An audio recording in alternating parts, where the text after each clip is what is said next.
that would be misconduct. I don't think so either, and here's why. If they had formally charged her, she would be given due process rights as it relates to the alleged witness tampering, right? We would be able to cross-examine people, she would get a trial, we'd be able to present witnesses, we'd have arguments whether or not evidence was going to be admissible or inadmissible. The problem with the way the state has characterized this in their briefing is the fact that they have definitively said she's guilty of it without being afforded any of those. And I think being charged with something is different than the state saying she witness tampered, this isn't the first time she witness tampered, this is further evidence of witness tampering, all of those things. And then they go on to say, you know, not only did she witness tamper, but because she witness tampered because she's guilty of murder. Like, her witness tampering is a consciousness of guilt. And I can pull it out of the briefing, we prepared it in slides, but that's the problem, and that's the violations of rules 3.4, 3.6, and the UBA standards, is you can allege some through a filing, or through a criminal complaint, right? She's here today because the state's alleged that she committed a number of crimes. Sure. Right? And she's going to get a preliminary hearing, and we're going to go through this entire process before we get to say she's guilty or not guilty. And the problem with the state's characterization over and over and over again, and in fact it got progressively worse or progressively more definitive in their statements that she is guilty of witness tampering, and that's the narrative that the media has picked up. And I think that's the violation of the rule, not, you know, if they had charged her with it, you're right. But also then have the opportunity to refute that or go through due process rights. But by just saying she was guilty of it, and by saying she was guilty of it is bad. By saying she witness tampered as a consciousness of her guilt is worse. By saying she administered the fatal dose of fentanyl is worse. So and they're tying all of this together. A lot of that water went under the bridge as of the detention hearing. That is their theory of the case, that there was a financial motive, there was poisoning, caused the death of her spouse. I mean, that's the case. Then we have requests for things like don't let her talk to certain individuals because, and then once we get into because, their justification for the request is we're concerned that she's trying to alter their testimony at a future trial. Stated broadly, everything I just described is part and parcel of lots of criminal cases. Right, except for the fact that they go further to say they have a theory, right? It's in the probable cause statement. It came out in testimony at the detention hearing. You're right. That happens in every single criminal case, and we can cross-examine people and weigh the credibility of witnesses as we go through. Okay. The problem is in their briefing, they dispel or they characterize the defendant's alternative theory or perhaps a potential theory of the defense as a false narrative, that it's a lie, okay? Sure. Which completely diminishes the credibility of anything we say. And then they've gone on to say, and all of her witnesses are lying, and she's telling her witnesses to lie. So now we're in a position where anybody we put up there, you know, a jury pool is going to say, well, I mean, she witness tampered, so obviously these people are lying. And the state's already said that anything she says is a false narrative because it doesn't fit their theory. That's a problem, and the rules specifically prohibit the state from commenting on the theory of the case or on alternative theories of the case or on the credibility of witnesses.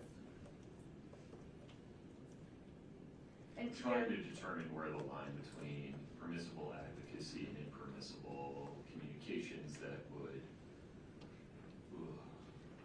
irreparably damage the jury pool. I acknowledge that however long jury selection was going to be at the end of the detention hearing, it seems like it's 3 times longer now.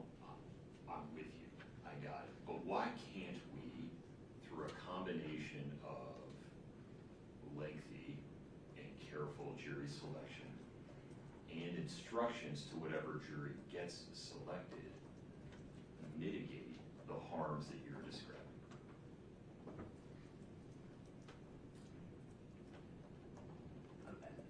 I'm going to answer this in two ways. Sure. Okay, the first one is, I want to address first, is the rules are clear about what they can and can't do.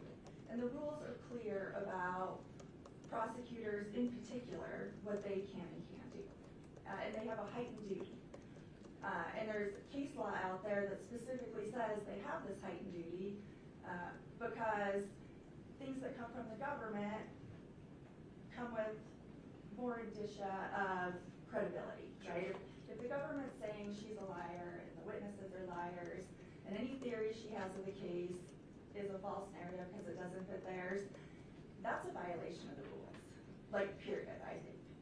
Or at least that's our position, is they have clearly violated the rules in doing that. And in going so far as to make statements about her guilt.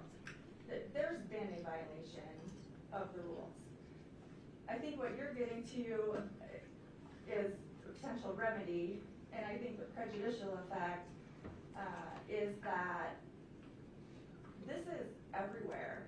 We pulled, I mean... But it was everywhere long before It this. was, but it was everywhere before the state started making these comments. It was going to be everywhere. I don't think, I mean, I'm not going to sit here and say that all of, this wouldn't have happened or there wouldn't have been news stories. Sure, there would have been news stories about this case no matter what we did, and I think that's a given. The problem is now these news stories have adopted the state's interpretation of the letter, and the news stories have run with. I mean, I have assiduously tried to avoid news coverage of the case, right, just to make sure that my consideration of it wasn't polluted by any inaccuracies in the popular media. But even I bumped into the cover of People magazine, which seems to indicate, or have at one time been providing a counter narrative that seems to be provided by the defense side of the media. I mean, I think there why is isn't this a case of both sides airing their competing narratives to the fullest extent they believe is permissible under the rules? I think you can advocate, but I think it has to be within the rules. And when you go so far as to essentially say she's guilty of witness tampering, and because she witness tampered, she committed murder, and the Today Show pulls a snippet and puts it by her face that says she, she told these people to lie about whatever it is, that's a problem. And I think that goes a step too far. Yes, we can all effectively advocate. We're going to do it through briefing throughout this case, I'm sure. But I think there's a line in what you can say, and I think the rules are very clear on it. And when the state starts making conclusory statements about her guilt, about the credibility of her witnesses, about her credibility, about my credibility, I don't think, and then the narrative becomes, and the comments that we've pulled are, she's guilty, she's, why are we even doing this? This is just a box to be checked. Like, these are local comments. And yeah, you're probably going to get some of those, but the state has taken it a step too far. And the other thing I want to address is there was an alternative method to this. And in the ABA comments, this goes to the second part of your question 2 questions ago, regarding, if they think she witness tampered, can they bring a motion and ask the court for relief? The answer is yes. Okay, I think we can agree on that. The problem is in the way they characterized it and the statements they made in their brief. The second problem is it should have been, our position is it should have been done differently. And the ABA comments speak directly to it, and it's 8-2 point, one second, I'm gonna get there. I can only remember so many numbers. Point 1, and what it says is, a lawyer participating in a criminal matter should not place statements or evidence into the court court record or into a document that is deemed an open record under applicable law solely for the purpose of circumventing this standard. If the lawyer has reason to believe that the public release of the record or document would create a substantial probability of harm to the fairness of a trial or other overriding interest, the lawyer should consider seeking a sealing order pursuant to standard Pause there for a 8-5.2. minute. In order for a violation of the rules to be material, it has to have caused irreparable prejudice such that due process is violated, she can't get a fair trial. So let's stay focused there. I'm just not sure we're at that point, given the amount of publicity that existed beforehand, what the comments probably said before all of this, the availability of other measures. Dismissal is the ultimate sanction. And correct me if I'm wrong, I don't think you cited a case in which the case was dismissed prior to trial for this kind of conduct rather than during trial. Am I right about that? Or after. Okay. Correct. Candidly, I did not find a case that stated that. I think Can we just acknowledge Yeah. that during trial, the options are so limited. The jury's already in the Right. box. We Right. can't re-impanel. Right. Jeopardy's attached. Right. I think that is a different scenario. I think some of the cases though that came back on appeal, right? Like it didn't get dismissed during trial. The conduct occurred, prior to trial, and those cases came back on appeal, for a new trial. Those were embezzlement kickback side deal, right? Not pre-trial publicity cases. Correct. Am I right about that? Correct. Okay. So I do think it's nuanced, or it's difficult in these cases. I think we can all acknowledge that. But there is a process in place to ensure we can do the best we can, to take care that we all do the best we can, not to violate any of her rights to a fair trial. And the state, in their assertions and the statements they have made, have not done that. And the prejudice is we can't undo that, okay? This letter is out there forever, right? Whether it's ultimately admissible at trial, doesn't matter at this It point. matters a little bit, doesn't it? Because if it were to come I mean, I'm in gonna trial- argue it matters, because I'll probably move to most to suppress it, but. Well, sure. Yeah, Right. So, and I'm not expressing an opinion one way or the other Right. about any kind of motion in that regard, but imagine the letter came in at trial. Any pretrial prejudice is now mooted. It's in. The actual jurors have seen it and heard it. The problem is the statements the state has made during the pretrial phase, right? The statements that they have interpreted, this letter's open to multiple interpretations. Sure. Right? And yes, we can get to that through cross-examination and. If it comes in. At trial. Right. The problem is that there is local, national, global media where the state has interpreted the letter in the way they want and has put out to the world and all of our potential jurors that Kouri's lying, that her witnesses are lying, that her theory is false, that's the problem. The problem is their statements and the way they've interpreted it, and the prejudice to her is, you can't undo that. I mean, sure, we can probably ask people, questions in voir dire, but I don't think that's sufficient given the egregiousness of the statements. If it had just been,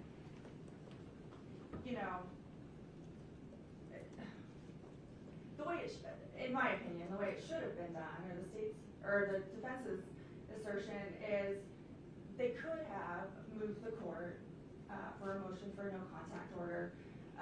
They could have filed it under seal. They could have filed the letter under seal. We could have had this argument, or in a way that wasn't the state saying that she witness tampered. It wasn't the state saying that her witnesses lied. It wasn't the state saying she's guilty of murder. those are the problems, and those aren't gonna go away. Forever, there's going to be this issue that the states said that, and they can't do that. And if the courts, and I granted, dismissal is the ultimate remedy, right? But there are alternatives. I don't think any voir dire is going to cure this issue, given the egregiousness of the statement. So I looked at your, or I should be, defense's proposed alternative remedies.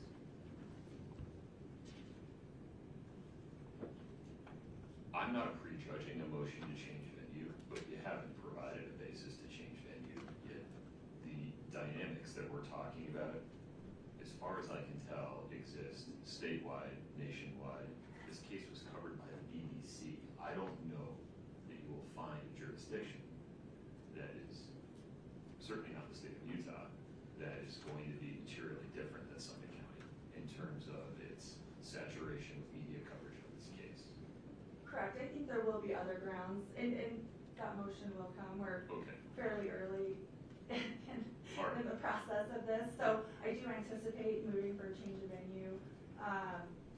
Based on, I agree, unless we're going to some tribal land in Ghana, we're probably not finding people where it hasn't touched. But I think there are other issues that we will bring to the court's attention that we believe would support a change of venue. We don't need to get into that today, but I do anticipate that will be coming. Then we have disqualification at the Summit County Attorney's Office, and I'm not sure why that follows. Here, at this point, aren't they the most sensitized to the issues and the permissible bounds of what they can and can't say, rather than somebody else? Wait, say that again. Well, they've been involved. They're going to be subject to whatever ruling I make. I don't understand why disqualification of that office based upon public comments, conduct they've taken in prosecuting the case, making motions, rather than extrajudicial things like those things that exist in other cases that were discussed in the briefing of embezzlement, bribes, that kind of conduct. Here, if you're right that they violated some ethical rules, well, now they know, and I would remain confident they wouldn't do it again. I don't think that cures the problem. Tell me why, though, on a going forward basis. What is it about the continued involvement of the Summit County Attorney's Office on a going forward basis that would be prejudicial to this region? I think if the court takes no action against the Summit County Attorney's Office, they're sanctioning what they said. And I think that adds additional credence to their statements. Okay. And I think that's a problem. Further, they've been involved in the investigation. Allow me a little more. Thank you. So, when they began investigating this case, I was having communication with the Summit County Attorney's Office. So they've been involved since the very beginning of this investigation and throughout it. And so they are intimately intertwined in the entire investigation as it went forward. Further, then they've said that this is our theory, there's no other theory, and the defense theory's got to be a lie because it doesn't fit with our narrative of facts, right? The problem is there's an insinuation that perhaps they drove the investigation, and this is where it ended up. And if it's... Tell me what you mean by that. Well, they made the ultimate conclusion that she's guilty in their briefing. Okay. And they were involved with the sheriff's office throughout the entire investigation, and they're saying that any alternative theory, say we go out and investigate and have investigators working and come forward with additional things or alternative theories or whatever, they've already said that can't be true because it's a lie. Okay. And because they drove the investigation, or they were so involved in the investigation. I don't, maybe they didn't go look for any. I think the implications of... That's a great closing argument regarding Ms. Richins getting railroaded, but I'm not sure that justifies by itself I think disqualifying the Suffolk County Attorney's Office. I think in order to fix the narrative that the state has put out there needs to be drastic measures. And one of those could be, or should be, you messed up and you're off the case. I understand that argument. I mean, I think that is the only, the only way to correct the violations that we've alleged, is to say, that they made mistakes, they violated the rules, and therefore they're not on the case. I think that puts us back a little bit to center, where now we can go forward and we can present theories, and there's a message out there that says, look, they shouldn't have made those statements, they can't make those statements, and by disqualifying them, the office as a whole, I think it sends a message to potential jurors that that's incorrect. And that the Isn't potential... that problematic as well, though? Or we'd be sending a message, I mean, we'd have to exclude all the jurors that had any sense of that, if they were going to draw any conclusions upon that. We need potential jurors that were agnostic about that, wouldn't we?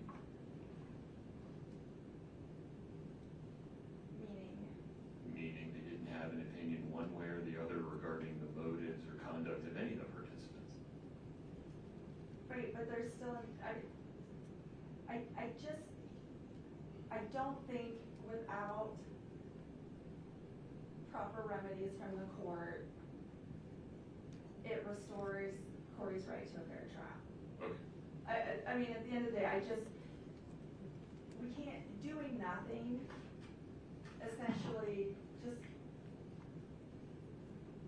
adds credence to what they said, and she's in a place now where, we can't call these witnesses, I mean, we're gonna call witnesses, but, we're on the presupposed motion or assumption that, the world has taken that they're liars, because that's what the state said. And they can't make those, you couldn't make those in a closing argument. They couldn't get up there and say those things for a reason, right? So you should be able to say it now. Well, I mean, let's be more specific about that. If they wanted to get up and say that, for example, if Ms. Richins testified to X, Y, and Z, I think the state would be able to properly say, listen, compare X, Y, and Z to evidence A, B, and C. The inconsistency shows that X, Y, and Z is a false narrative. That is proper closing argument. Right, but it'd be based on evidence. Fair enough. Right? Yeah. And you could, that is, I mean, that's what we advocate in closing arguments. You can say, we presented this, the jury gets to weigh the credibility of everybody's witnesses, including the defendant, and make their own determination. They've circumvented that entire process by saying it now.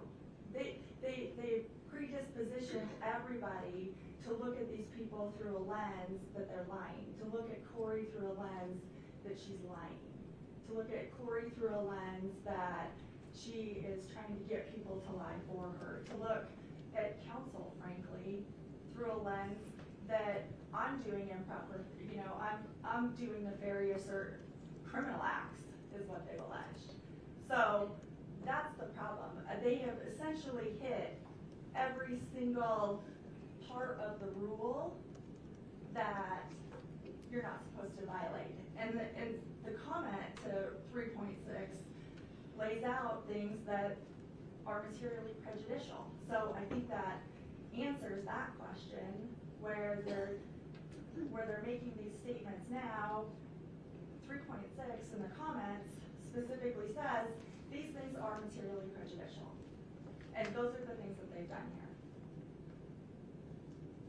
Okay.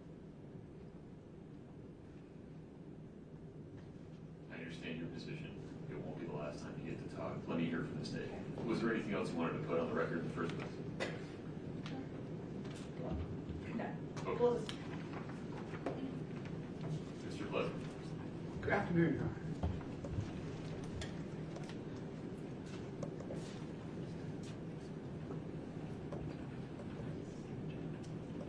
State's briefing was a little general in terms of we haven't done anything wrong, there's no prejudice, let's just move on.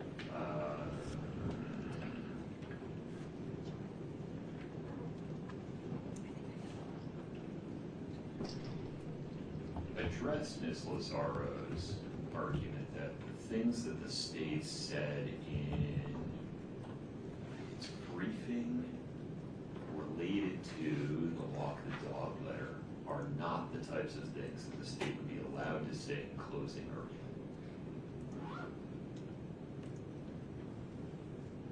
Your Honor, they are the things the state would be allowed to say in closing argument. It is fair argument, fair advocacy based on facts in the record today.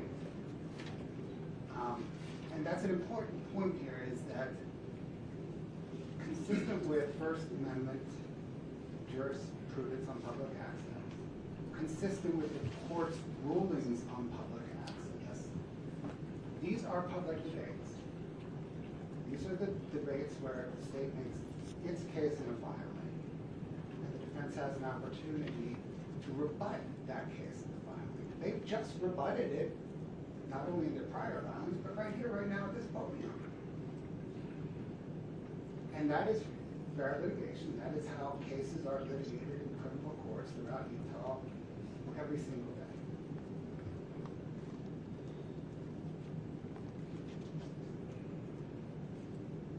Would you acknowledge that during jury selection, we will need to identify jurors that have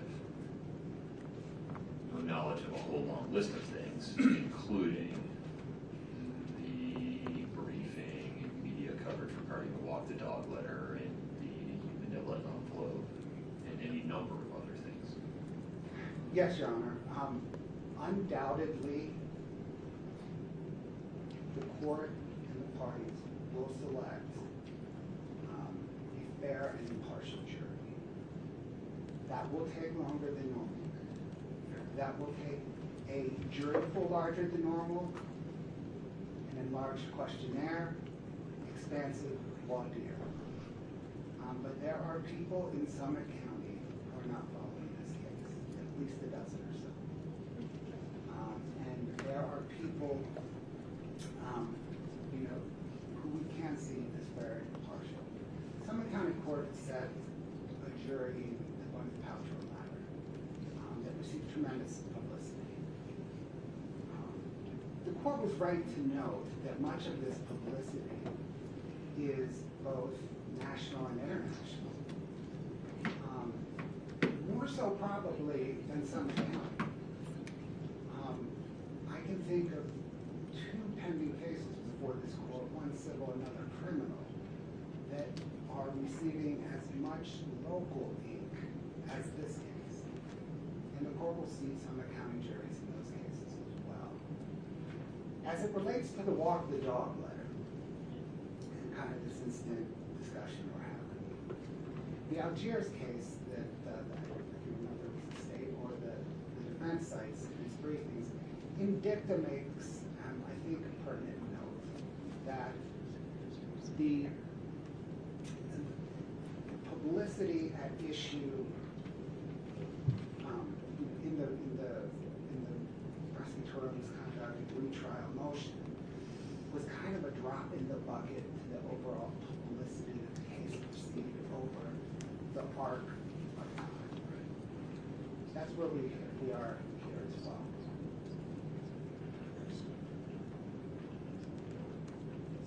Okay. Anything else from the state on this motion? We have plenty of other ground to cover. Your Honor, if your questions are answered, I will sit down. All right, thank you. Thank you, sir.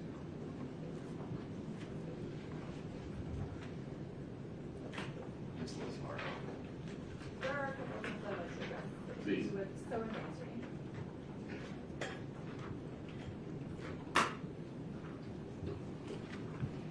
The first point I'd like to bring up, and we addressed it in our briefing, is the state in their response briefing to this doesn't address really prejudice, as the court just noted. They don't address it at all.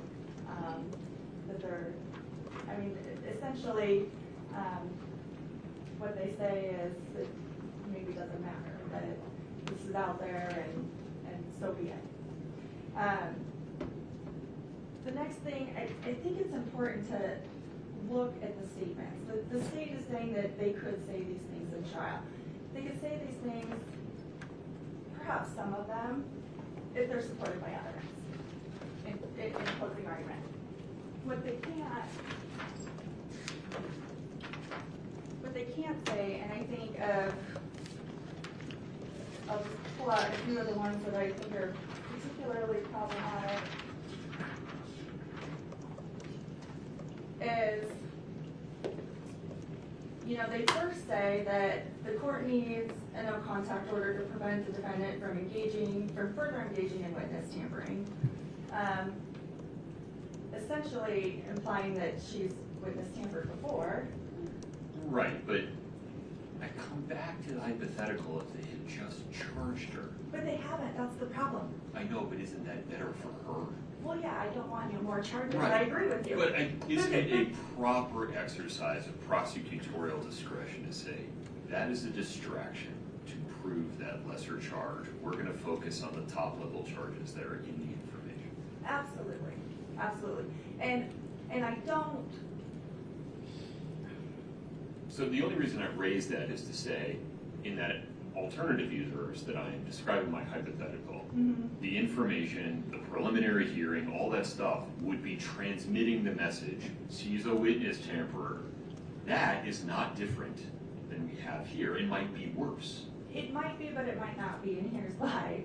The state concedes in their brief that they didn't have evidence that she'd ever passed the letter or witness tampered, right? Right. So we would actually get to stand up here and say or cross-examine people to essentially prove that that wasn't true. Well, that's probably, So, not to and lean I don't too want far in to, one yeah, I direction, mean, I don't but think that why I'm matters. disinclined to prevent her from talking to her mother and her brother. Okay, but the issue is that they have just declared that she's guilty of it, right?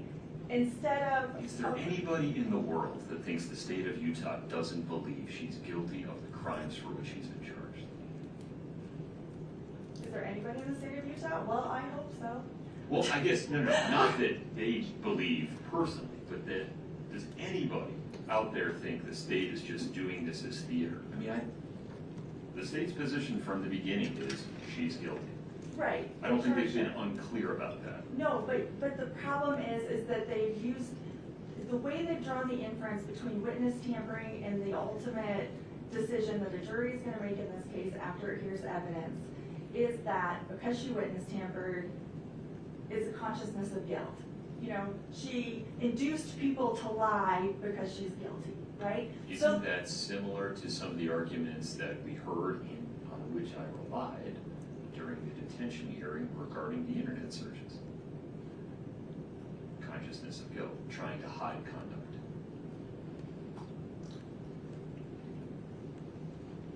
I guess what I'm saying is that why is making arguments regarding a particular piece of evidence, admissible or otherwise, showing consciousness of guilt, why isn't that a proper conduct rather than improper conduct, whether it gets media attention or not? Because the rules specifically say that they can't comment on her guilt. The rules specifically say you can't comment on the credibility of her witnesses. The rules specifically, I mean, it's clear in the rules. It's very clear in the rules what you can't do, and that's what they've done here. But you're not suggesting that the rules prohibit, as a matter of law, making an argument regarding consciousness of guilt in a pretrial finding.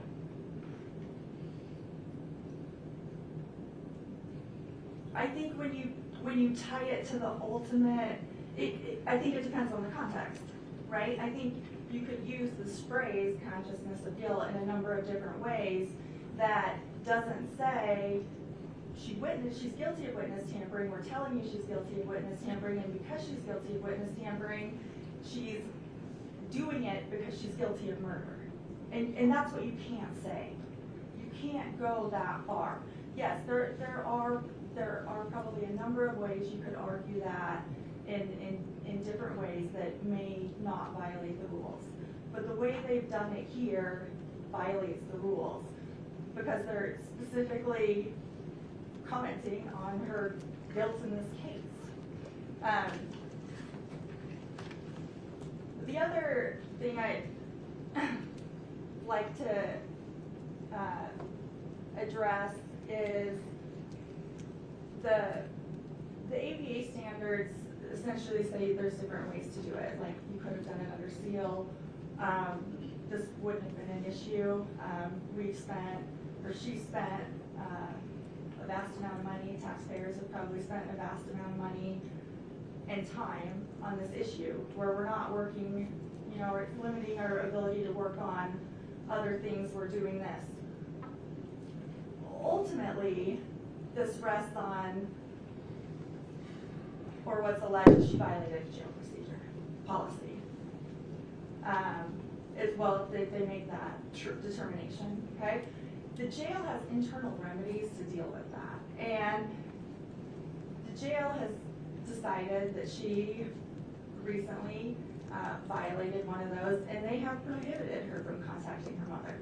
So there were other ways to accomplish this goal without creating a media narrative with the state's position on her guilt and the credibility of her witnesses. And I just want to turn the court to the Hensley case. We relied on it in our briefing. Is that the Fifth Circuit case? It's a Fifth Circuit case.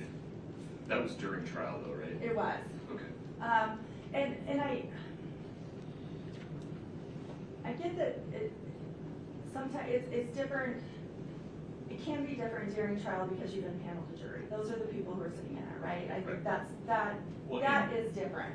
By implication, no other available alternatives to mitigate potential prejudice. Correct.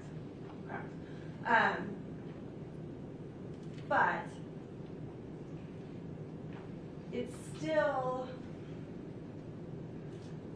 and maybe these don't get litigated. I don't know. I mean, I don't know the answer to that. Maybe, I don't know how many arguments are had. If this were a case without a lot of press, okay, if this were normal course, like my 60 other whatever cases I have, right, that are going through the courts, sure, we litigate things on the record, but nobody's looking at the record, right? It's not getting broadcast out to potential jurors.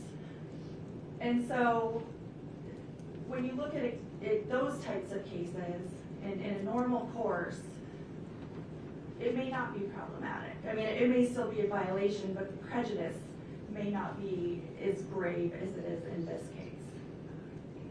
Because, nobody would see it, right? The jurors, we impanel juries all the time that have never heard of my clients and have no clue about anything that happened, and they go about the normal course of business. And so the only thing that's brought to their attention are the things that are said in trial. And so that's why I think we see most of the case law come from that, because that's how majority of the cases go. This case is different because this case has so much publicity. Greater care should be taken to ensure we're not tainting a jury pool, to ensure we're not saying the things in pretrial matters that we couldn't say at trial, because the effect is the same. We're potentially causing the same harm that would happen in those other cases to a jury when it's broadcast to the world, where we have, have jurors that have likely heard of it. And I don't think that the extent that the state has gone to in this case can be remedied short of, I mean, obviously we're here asking for a dismissal, but alternatively, without grave sanctions against the state.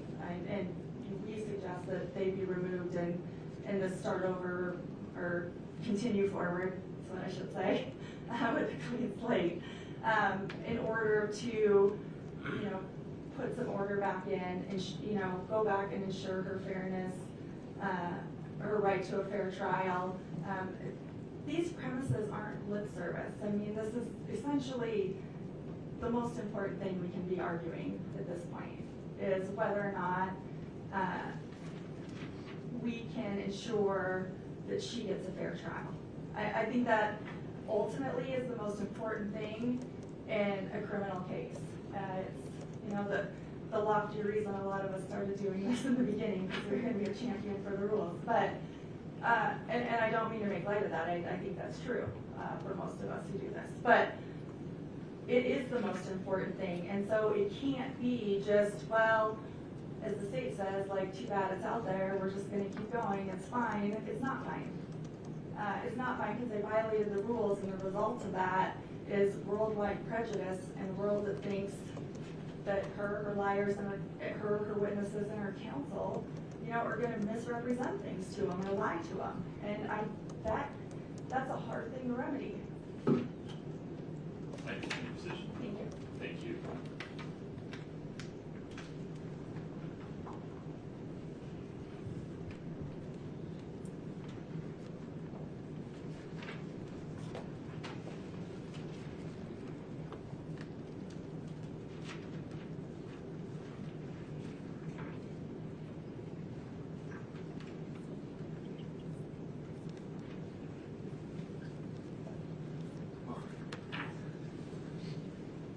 The issue before the court is defendant's motion to dismiss due to prosecutorial misconduct.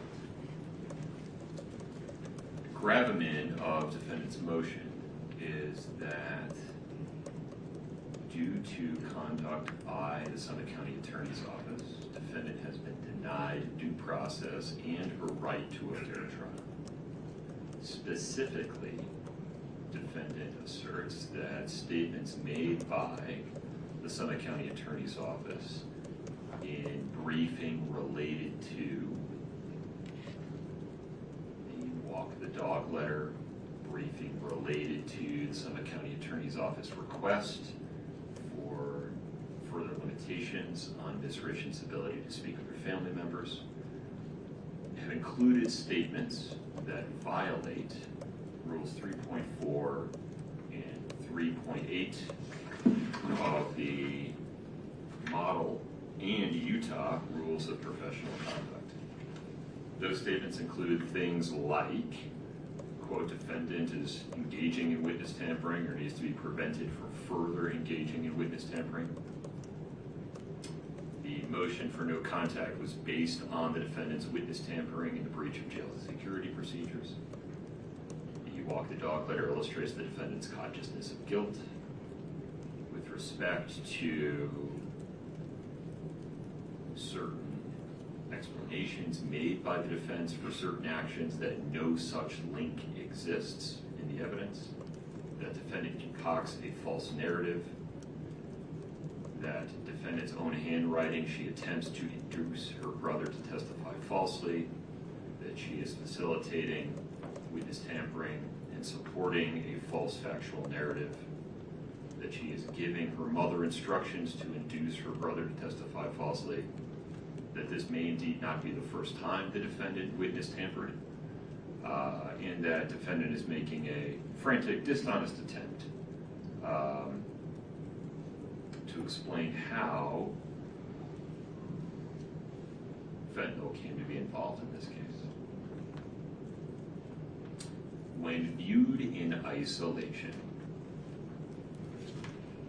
these comments raise concern that they would cause undue prejudice by tainting the view of potential jurors in Summit County, the state of Utah, nationally, internationally, regarding Ms. Richins, her credibility, the credibility of her counsel, and her ability to defend herself in a fair jury trial. But when read in context, and given how these comments are anchored to evidence in the record and motions made by the parties, these comments are within the bounds of professional conduct under Rules 3.4 and 3.8. These are examples of permissible advocacy on behalf of the state in support of its request for things like further limitations on Ms. Richins' ability to discuss, contact, correspond with certain family members, and also in response to arguments made by defense counsel related to other litigation topics. Moreover, before this issue arose relatively recently, this case had already received an inordinate amount of media attention, an amount so large that it is frankly not in the interest of justice. But the First Amendment works the way it works, and I can't prevent that. What the court can do and require counsel for the defense and the state to engage in is measures to mitigate any potential harm from publicity regarding the advocacy in this case on a going forward basis. And that would include careful, lengthy, and detailed voir dire, jury selection. We will need to identify jurors that do not have any preconceived notions about the subject matter of this case or any of the people involved in it. Parties, counsel, witnesses, etc. That may be a lengthy task, but it was made lengthy long before this issue arose, given the pre-existing publicity regarding this case. Moreover, these arguments would have been appropriate and without objection, the court expects, had Ms. Richins actually been charged with witness tampering. In that situation, the court would be making determinations about whether or not there was probable cause for the charge, and there was probable cause to bind her over for trial, and these very same arguments regarding potential consciousness of guilt and materiality of the letter would have been made and would have been wholly appropriate. Here, based upon the briefing currently before it, the court simply isn't persuaded that the conduct at the Summit County Attorney's Office violates Rules 3.4 or 3.8, or has caused Ms. Richins a denial of due process or a denial of a right to a fair trial. The court is confident that it can preside over a sufficient voir dire process to ensure that Ms. Richins does in fact receive a fair trial. For these reasons, the defendant's motion to dismiss due to prosecutorial misconduct is denied in full. All right. Any questions, Ms. Lazar? Mr. Blood? No, yeah. All right. Let's move on from there.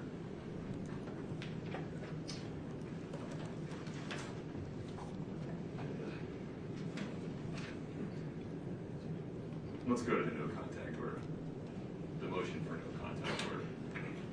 Mr. Bloodworth, you probably had this sense when we last discussed this, but I am disinclined to limit Ms. Richins' ability to speak to her mother and brother for several practical reasons. First, I've got to swim pretty hard upstream against the First Amendment to enter that kind of work. Second, there are several non-criminal case related issues that she probably needs to be talking to her mother and brother about, and those are implicated in many of the motions and issues that are being raised in the civil cases, the estate case and the wrongful death case. And so if I gag her in this criminal case, I'm prejudicing her in those cases. Moreover, the cat's out of the bag. You know exactly what she's saying to them all her jail calls are recorded, you have the letter, you're asking for the narrative. I don't understand what the prejudice is here. Your Honor, let me take a second crack at it, and we'll, in the course of this explanation, get to the prejudice.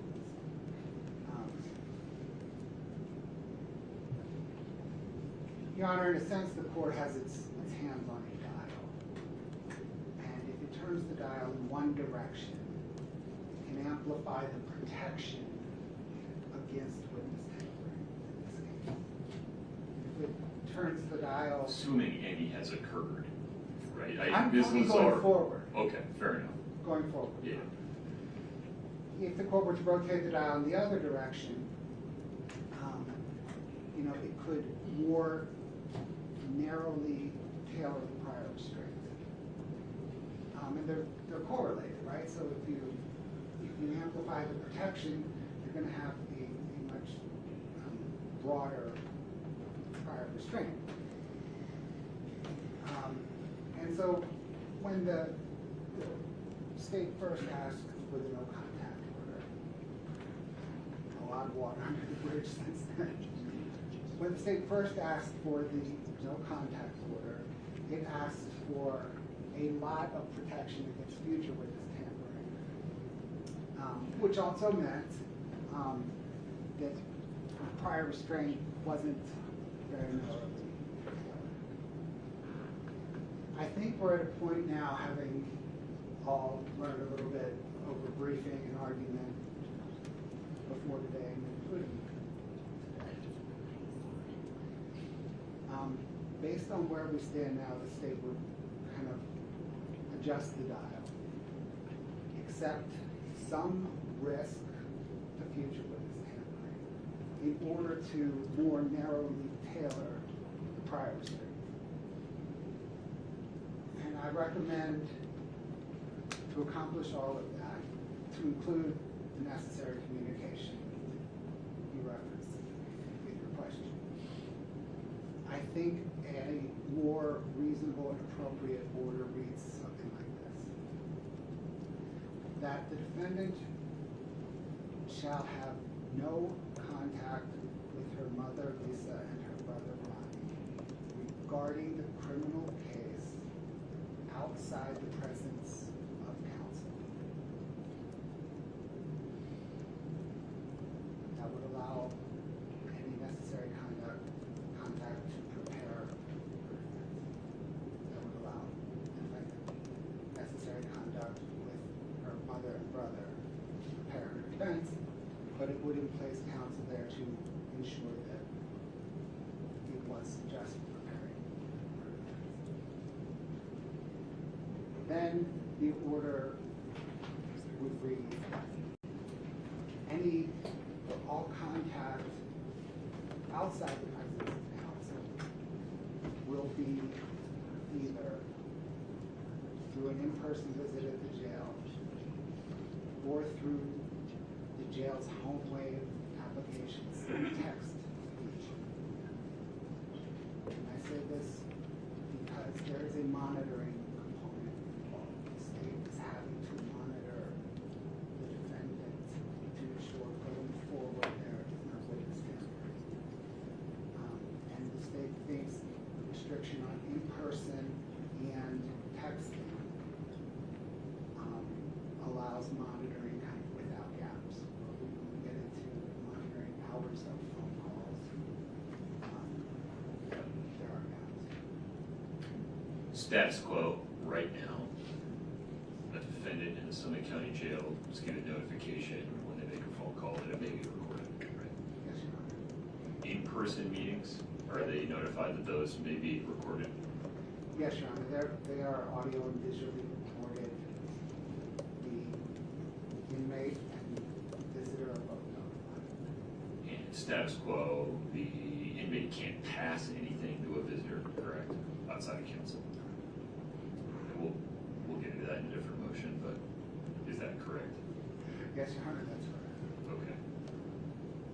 So why do we need to be so specific? It feels like the Summit County Jail is providing all the protections you need to figure out what's being said.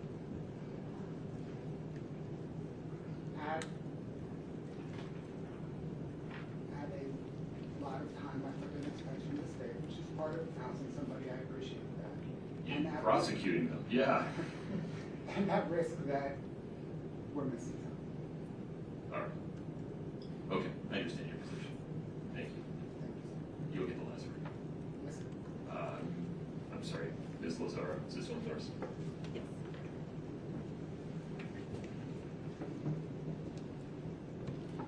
Just level with me. Do you think there's any part of this motion that I should grant? No. Okay. All right, is there anything else you want to say about it?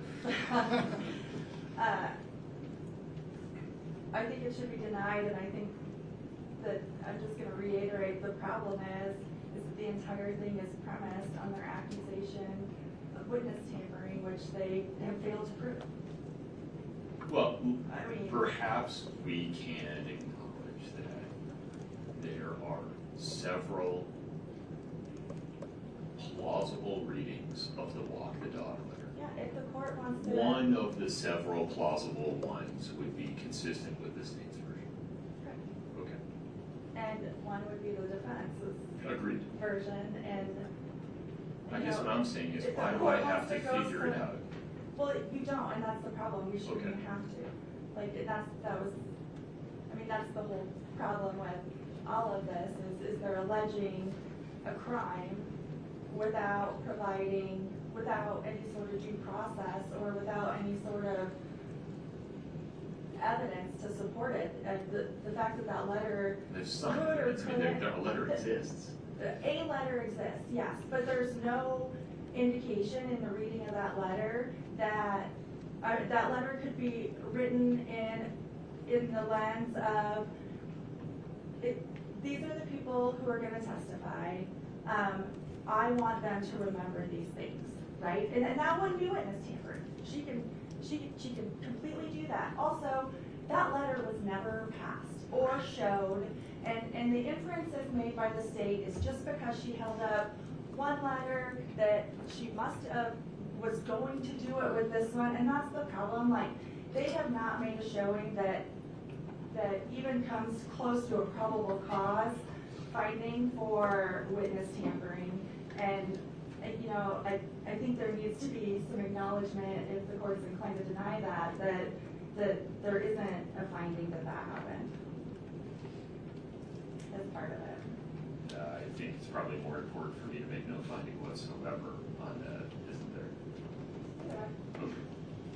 I understand your position. Mr. Blood relief producer. All right. Issue before the court is the state's motion for no contact order that seeks an order preventing defendant from having any contact with her mother or brother to prevent further tampering with testimony. The state has narrowed the relief it requests today at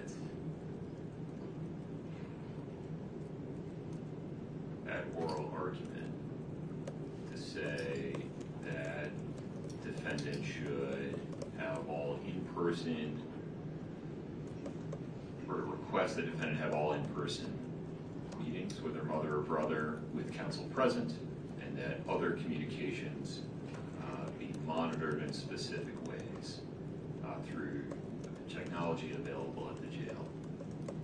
First, the defendant has a First Amendment right and to correspond with whom she pleases and to say what she likes, as long as she doesn't do anything that requires a prior restraint justified by a sufficiently strong interest that countervails her First Amendment rights. Here, there's no evidence that she's done any such thing that requires her to be prohibited from speaking to any specific human being. The Walk the Dog letters have several plausible readings. It does not include any threats whatsoever or any other kind of communication that would typically justify a prior restraint on free speech. Moreover, there's no evidence that it was ever handed to anyone. And the state hasn't So to the extent they need to cross-examine a witness or impeach a witness with its contents at trial, they would be able to do so absent some other ruling by the court excluding the letter or suppressing the search that found it. Moreover, the status quo is that defendants' communications with everyone except her lawyer are monitored. They're recorded. And the court's in no position to make that job easier for the state. So the court is simply not presented with a sufficient basis to restrain Ms. Richins' First Amendment rights. The motion for no contact order is respectfully denied. Okay. Anything further there, Mr. Clifford? No, Your Honor. Ms. Lazaro. All right. Ms. Lazaro, the motion to enforce order and for contempt sanctions, have I sufficiently addressed that in reaching the conclusion on the motion for prosecutorial misconduct? Yes. Okay. The court is hereby denying the defendant's motion to enforce order and for contempt sanctions based on the same reasoning that justified the denial of the motion for dismissal based upon prosecutorial misconduct.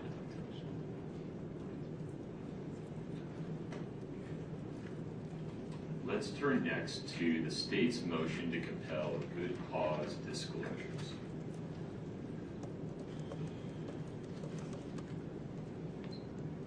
Ms. Lazaro, can I start with your team on this? Sure. Is it you? Well, I guess until I need a lawyer, it is.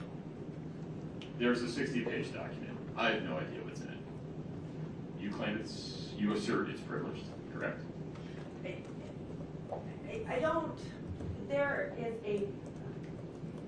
a folder, or a manila envelope Okay. that Ms. Richins kept in her cell. Right. That contains a lot of pieces of paper. Okay. Okay.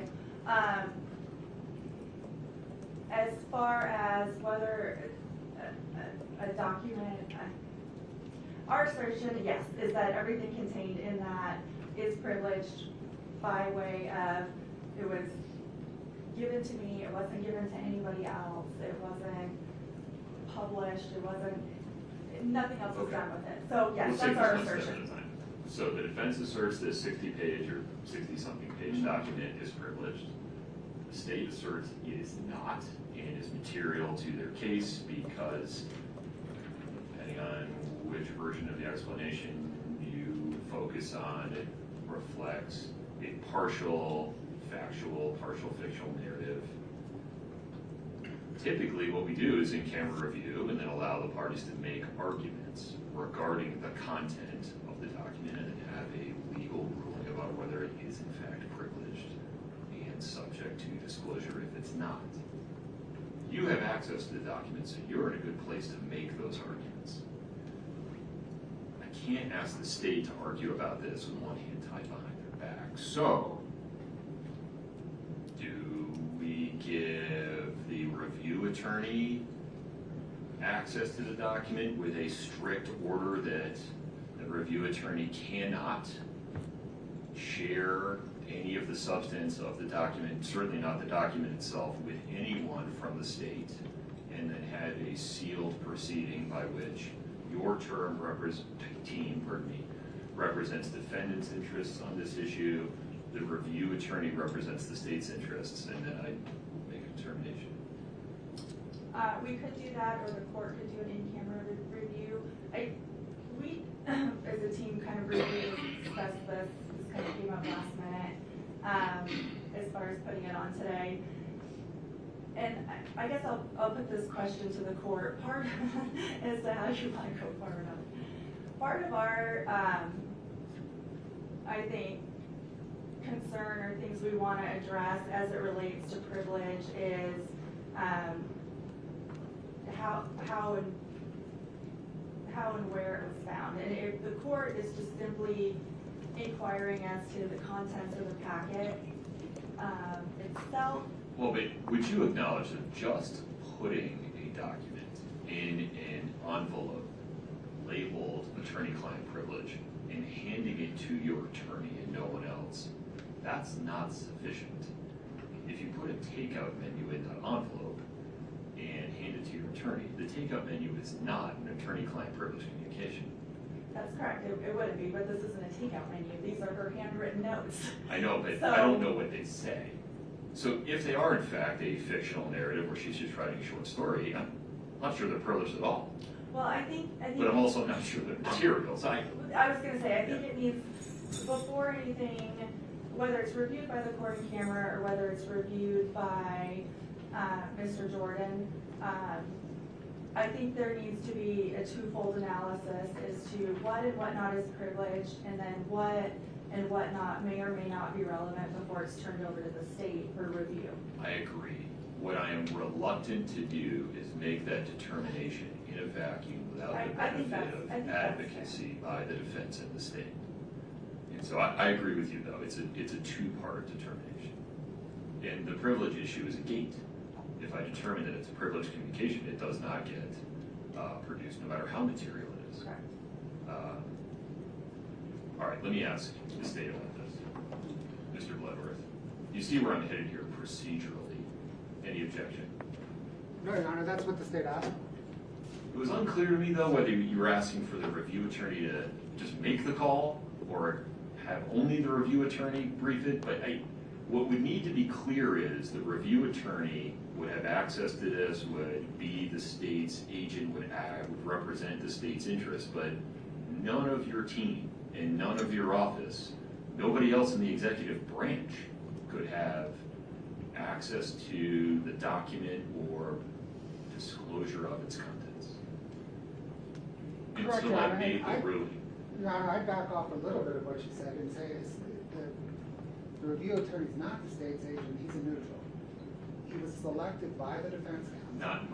Not in my proposal. My proposal is the review attorney represents the state on this issue. Because Ms. Lazaro and her team are going to be making advocacy arguments on behalf of the defendant that I imagine go in the opposite direction. Well, Your Honor, I imagine the state too would present advocacy on its behalf, at least to the threshold matter of privilege. How? You won't know what's in the document. So you need a lawyer that has access to it, and it can't be a member of the litigation team. No, Your Honor, to some degree the state does know what's in the document because the state has listened to jail calls where the defendant describes in great detail what's in the document. And that Maybe, but we have no idea if that description is accurate or not. The document speaks for itself. Correct, Your Honor, but how the review attorney interprets the document will depend on some measure in the defendant's characterization of it. So the state... Fair enough, and so will the defense have to navigate those waters. Yes, Your Honor. The state envisioned and asked for a procedure with the review attorney for the court. We asked for it in the alternative, whereby both the state and defense can present legal argument based on whatever facts they know as to whether or not particular material inside the envelope is privileged. And then he can make a threshold determination on privilege. And then once we're past that, there may be a material determination. It's not the way this usually works. I mean, candidly, where you're describing hamstrings on both sides. I'm not even sure it would be reviewable if we did it that way.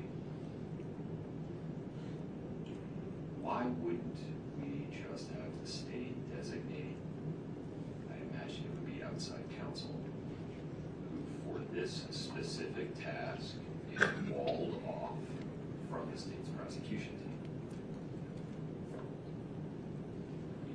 When I represented members of the media, this is how we did it. Right? Like, I can't share any of this information with the reporter, but I can argue why they should have access to it based upon the content of the document. Where do you see the error here? Your Honor, the state's agreeable to pursuing it in the fashion the court described. I've seen it work both ways. I think the what you described is perhaps more common in civil litigation context than in criminal one. Sure. And I'm fine to proceed, the state is fine to proceed in either fashion. The state's, the thrust of the state's argument is material needs to be reviewed by a neutral. The defense alone cannot make the privilege determination. I don't disagree. And whatever procedure the court prefers to accomplish that, the state agrees to. Okay, I appreciate that. Have a seat.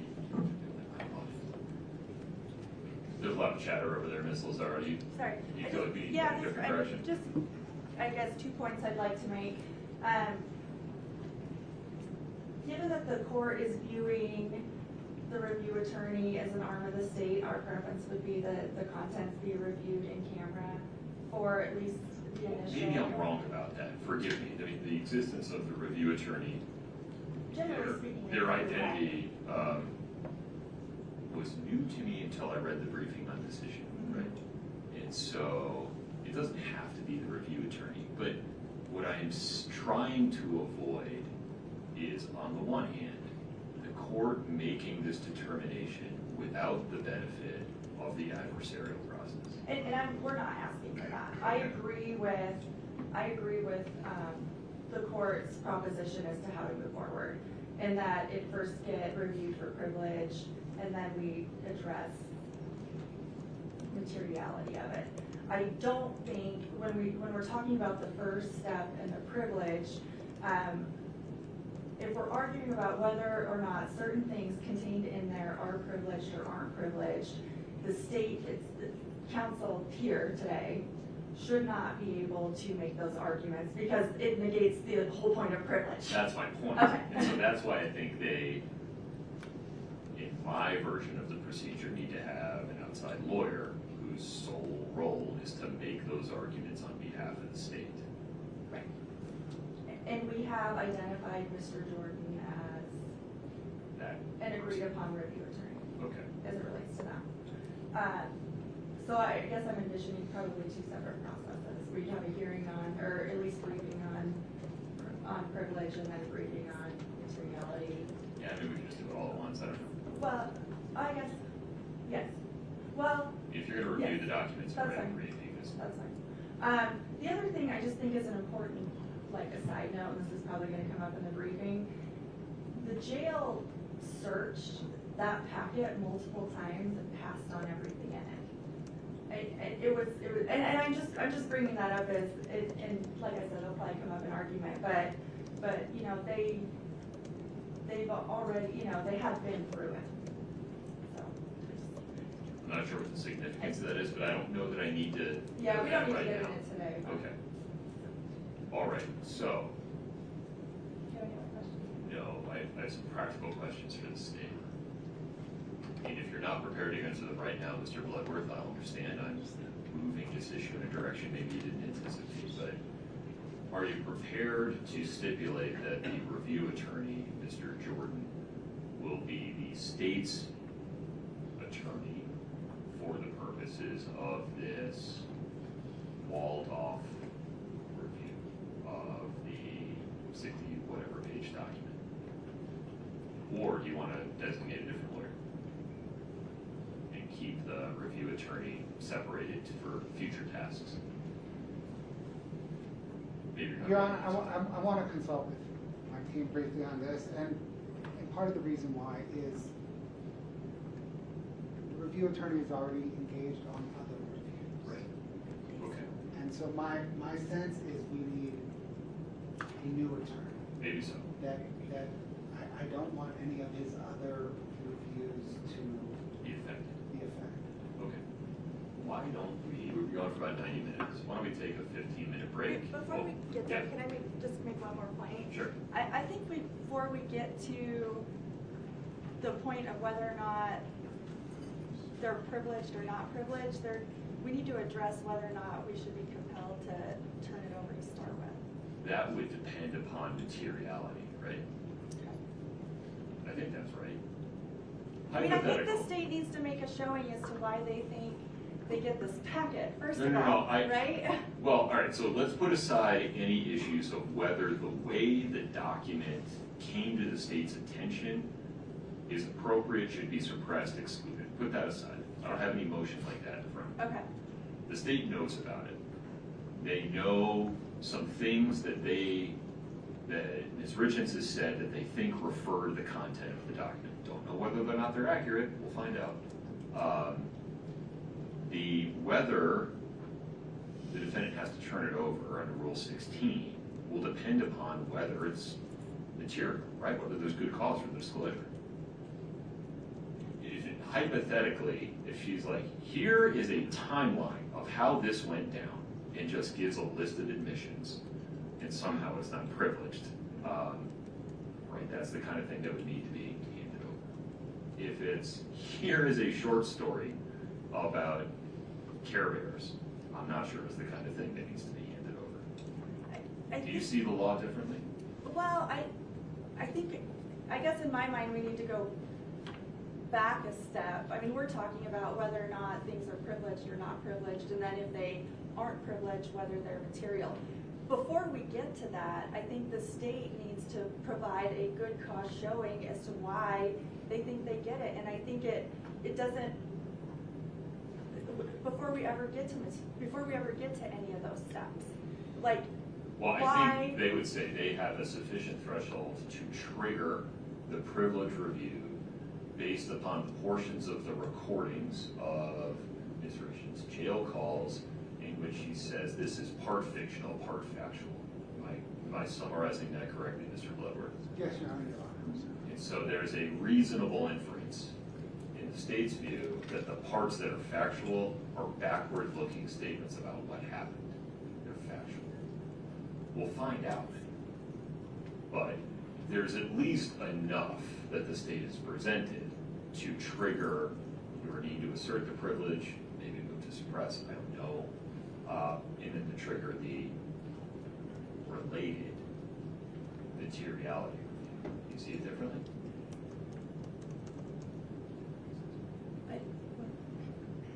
That's fine. Take a recess. Why don't we take a recess? Yeah. we can Okay, do that. sounds good. Listen, there's a lot of people in here, so if you need to get up and move around, that's fine, but it's 15 minutes. So if you don't want to get locked out, consider staying put.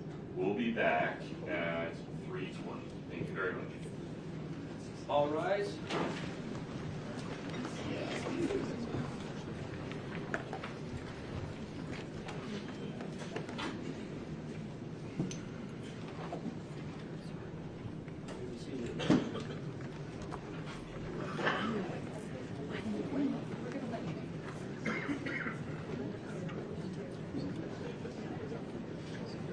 Drop these bags or anything in here. We take all your belongings to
I see Rule Okay. 16C and tell me if you see it the same way. Okay.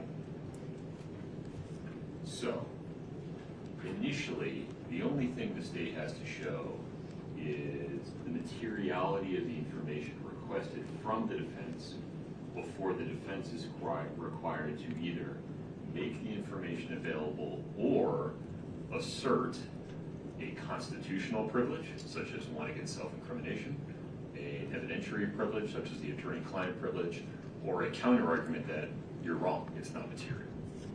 Why aren't we at that point where you're saying, for example, it's privileged, maybe additional privileges and arguments will be raised in the briefing that would occur behind seals, such as what they want would implicate Ms. Richins' right against self-incrimination and or it's not material. That's what I'm trying to have play out through the adversarial process, and I don't know what's in the document. Right, I think perhaps the state needs to make a good cause showing that they're entitled to it, I think, before we get to whether the materiality of it. I think that's where we differ, and the reason I say so is, and I'm happy to be educated about this, but State v. Spry, 2001, UT App 75, we further hold that the good cause, quote unquote, under Rule 16C requires the prosecution to establish only the materiality of the information requested from the defense before the defense is required to make such information available to the prosecution. But also that things like the right to the privilege against self-incrimination is paramount and therefore overcomes that good cause consideration. The state in its motion is saying, we think there's good cause here because based upon our interpretation of the content of the jail calls, this is a factual, partially factual narrative. Therefore, it's material. I don't know if that's true. If that's the court's position, they've only made that as it relates to the 60 pages, not the entire packet. I agree. So, Are we talking about the entire packet? Well, it was unclear to me. Mr. Nate says yes. Yes, I was asked to turn over the entire packet.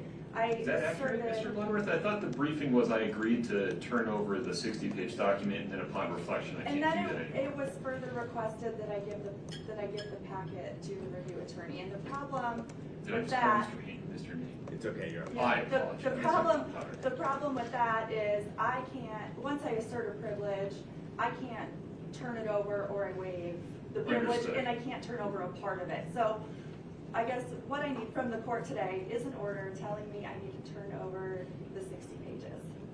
If that's No. what the court's inclined to do. No, I'm inclined to not do that. Well, So am I, do I let's do take it? a step Okay. back. I understood, Mr. Bloodworth, that we were talking about the document, not the folder. Your Honor, there's letter number 2, So that's one she held up? which is the one she held up, Okay. and then 60 or so pages of what she describes as the continuation of the walk the dog fictional narrative. Okay. Are those the two documents we're talking about? Yes, Your Honor. We don't know what else is in there to make a good cause showing. Well, that's the way it goes, though, when people are handing an attorney-client privilege or a marked folder their attorney. Well, yes, Your Honor, but when removal of the material from the jail violates jail policy, that adds another wrinkle to it. Let's stay focused on the two Yeah. documents. I don't have enough to speculate about what may have been in or not in that folder, and now I understand the significance of Ms. Lazaro telling me jail staff went through the folder several times. Now I understand where you were headed with that. Let's stay focused on just the two documents. The one page that was held up, which the vernacular for that is letter number 2. The vernacular is letter number 2, Your Honor. It was multiple pages. Okay. And then the 60-ish page document. Correct. why shouldn't we handle those two documents in the way the court proposes?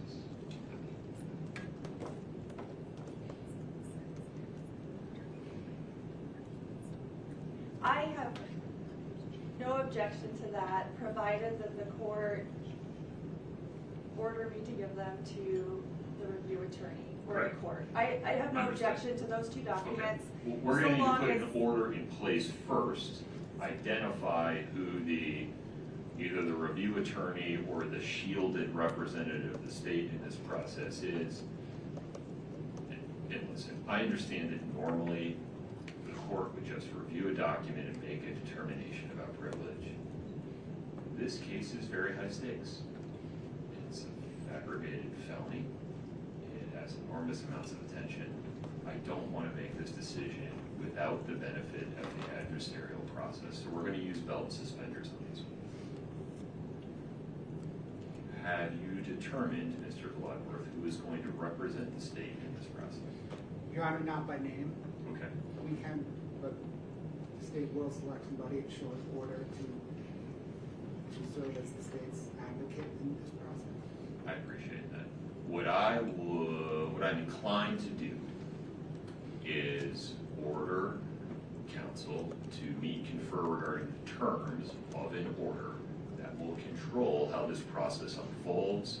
It states in black and white who is allowed to have access and not allowed to have access to the 60-page document and letter number 2, and then hopefully provide some deadlines for submitting the 2 documents to the state's shielded attorney and briefing deadlines for getting it before the court.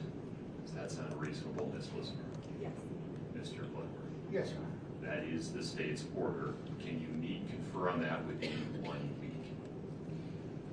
I am, yes. Or It's no? not- Probably not, actually. Okay. I'm gone. I'm going to be out of town working the majority of next week, and I'm on vacation the following. How much time would you like to get this sorted out? Can we go to maybe the beginning of December? By December 1, I need a proposed form of order or competing proposed form of order submitted to the court. And just so I'm clear today, the court's ordering me to, Not disclose anything yet. okay, until you have this Until proposal. the Okay. rules of this review are set, the participants are identified, those that cannot participate are identified, and that order's in place. Okay, Then everybody will know what they can and can't do. understood. I think that's the appropriate way to handle this. Any objection, Mr. Bloodworth? No, Your Honor. Okay. All right. That handles for today. The motion for motion to compel good cause disclosures. To be clear, I'm not expressing any opinion one way or the other about what's in this document, whether it's material, beyond the facial, prima facie showing of good cause, or whether any other privilege would apply to it. I just don't know what's in it, and I need better briefing regarding the circumstances under which it was created, who it was provided to, things like that. Okay. I think, Ms. Lazaro, Mr. Bloodworth, that brings us to conclusion on the motions that are pending in the criminal matter. Is that correct? Yes. Okay. Mr. Bloodworth? Yes, Your Honor, to the extent the motion to compel is concluded. Well, it's concluded for today. For today. Yeah. All right, very good. Let's turn next to the probate case. Switch spots. Your Honor, perhaps before that, can we discuss scheduling in this matter? I think that was part of today's initial agenda. Yes, that makes sense.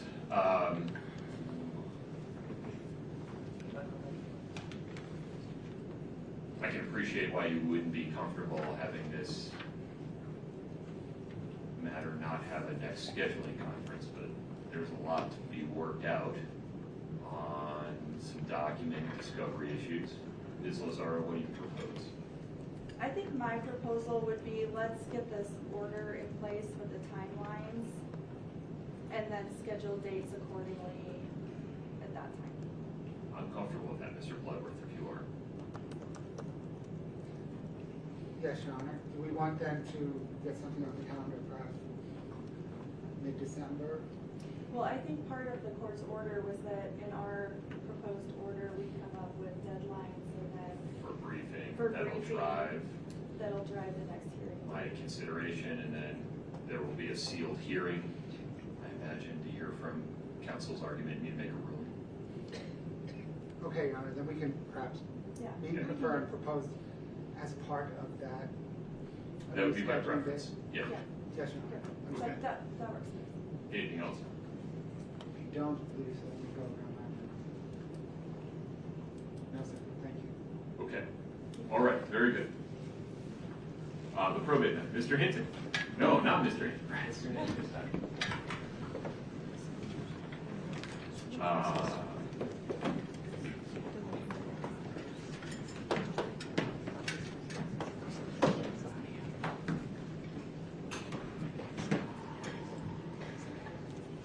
Let's begin with the motion for preliminary relief under the Slater statute in case 223-500-019.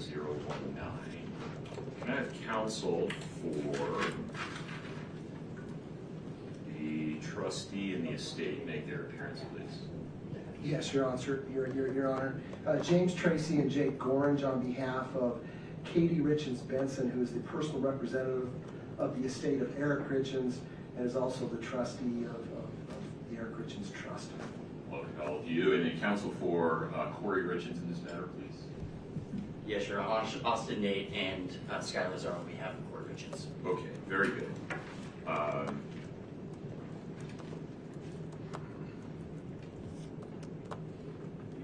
Mr. Tracy, let me ask you some practical nuts and bolts questions here.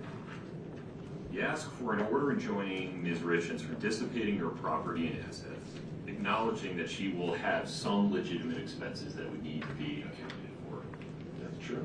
You ask for an order imposing a constructive trust on her assets and requiring execution of a trustee's bond. I have a lot of questions about that order.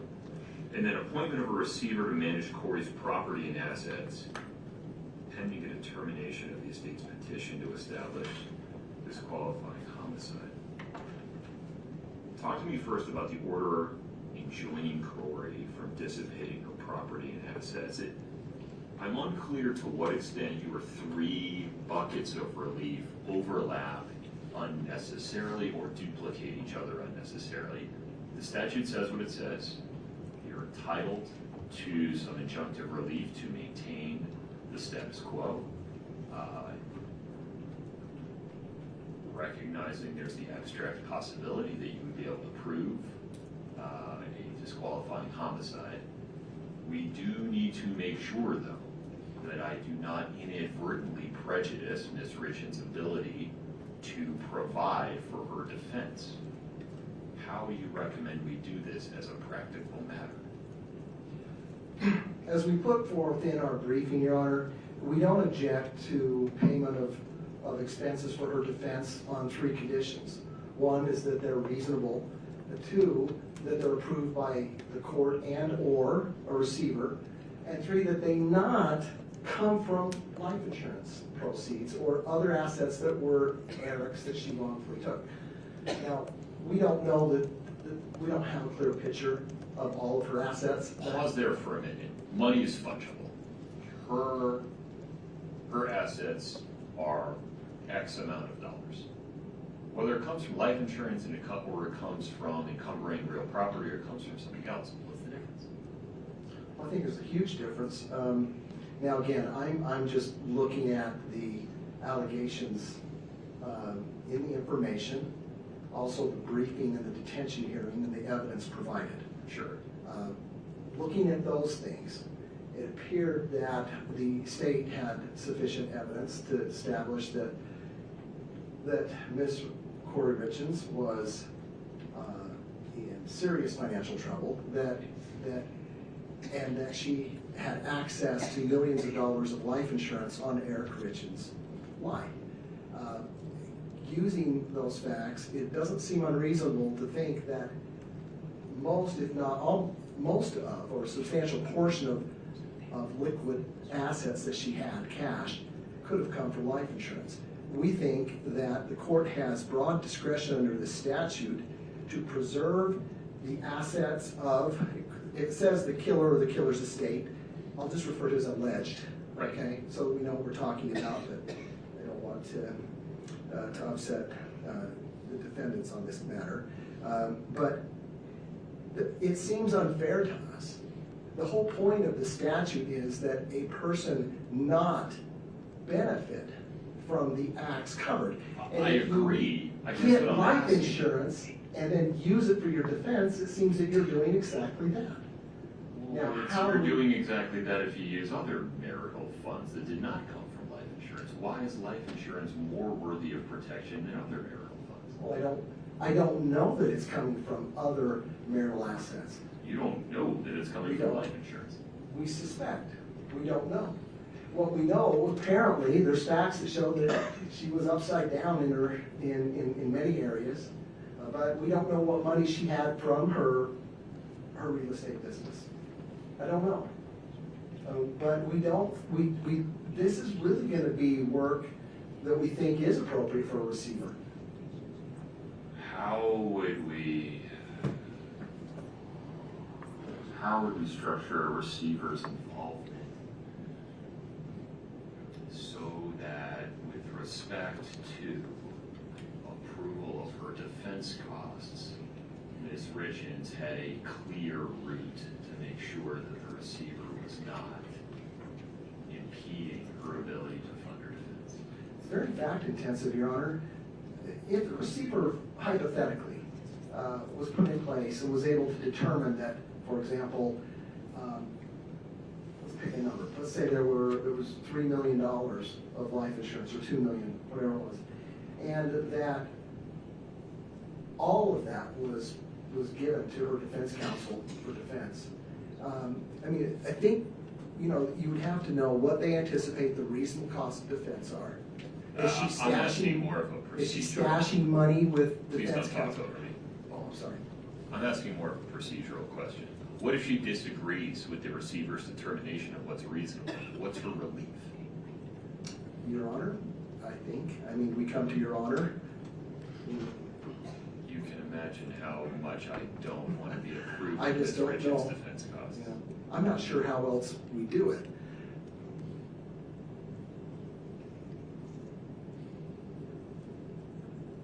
That's okay. Thank you. All right. Your Honor, the statute, it contemplates sort of a wide range of options. And by the way, I noted in preparing for this hearing, this section of the statute is just a little over 2 years old. Section 8, which we're dealing with, was put in effective May of 2022. And so under this statute, and it specifically says before the court determines whether there's been a disqualifying homicide, then the court can enter a temporary restraining order, an injunction, to preserve the property or assets of the alleged killer, or the trustee's bond, or a constructive trust, or any other action, which we think would certainly include a receiver under Rule 66, which is pretty broad as well. Under Rule 66, the court may appoint a receiver in any action in which property is in danger of being lost, removed, damaged, or is insufficient to satisfy a judgment, order, or claim. Now, in this case, Your Honors, we put in our moving papers, and since then, in the month of September alone, 4 properties were foreclosed on that were either in. Notices of default were issued. Did foreclosure still actually occur? There's been additional notices of default, but in the month of September, 4 properties actually were foreclosed on. Meaning? That have notices of Trustee default sale. and there were trustee sale. Okay. So there is property being lost right now. I don't know what efforts, if any, are being made by Kouri Richins to try to preserve those properties. We don't know what equity, if any, were in those properties. But we do think that this is an appropriate case for a receiver. exactly what the scope of the receiver's responsibilities are and the authority to make determinations as, for example, reasonable defense costs, I think we're going to have to work through that.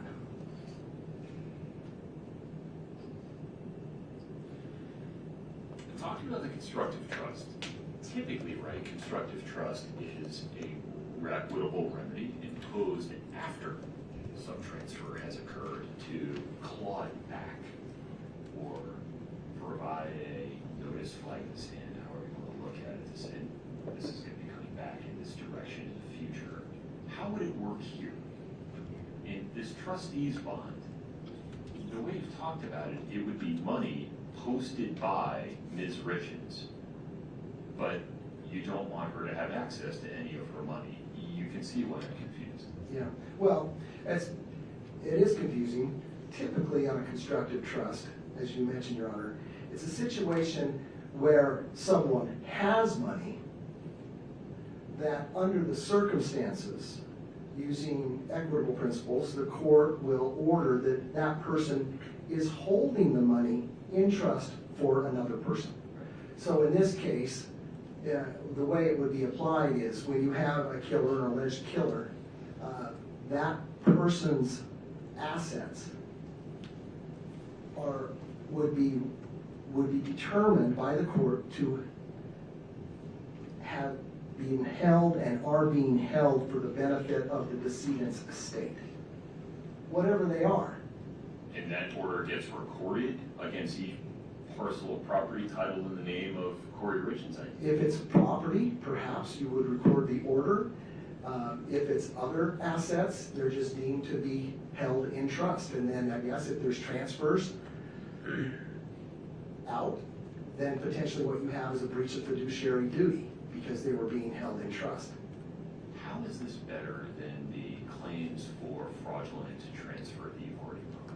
Or maybe referenced. I looked at the complaint. It wasn't clear what it's saying. You were actually bringing claims under the Fraudulent Transfer Act versus other causes of action. Well, there are claims for avoidable transfer, Your Honor, relating, I think, primarily to real property. But as I read the statute, they are giving a court the ability to establish a constructive trust on any property or assets, not just real property, any assets, to preserve those for potential claim by the decedent's estate. I mean, granted, constructive trusts are a little hard to get our arms around because it's kind of it's imposed by order. Well, the statute doesn't talk in terms of constructive trust. It just talks in terms of trustee's bond, right? No, it says establish a constructive trust on property. Yeah. And then you can also require an execution of a trustee's bond. Now, I can tell you how trustee's bonds typically work. It wouldn't work in this case. If you have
step, I think, would be to impose an order that says Kouri Richins shall not dissipate her remaining assets, that ordering that there's a constructive trust imposed as of the date of Eric Richins' death on all assets, and appointing a receiver to manage her remaining assets. The terms of that receiver appointment would need to be worked out. Yes.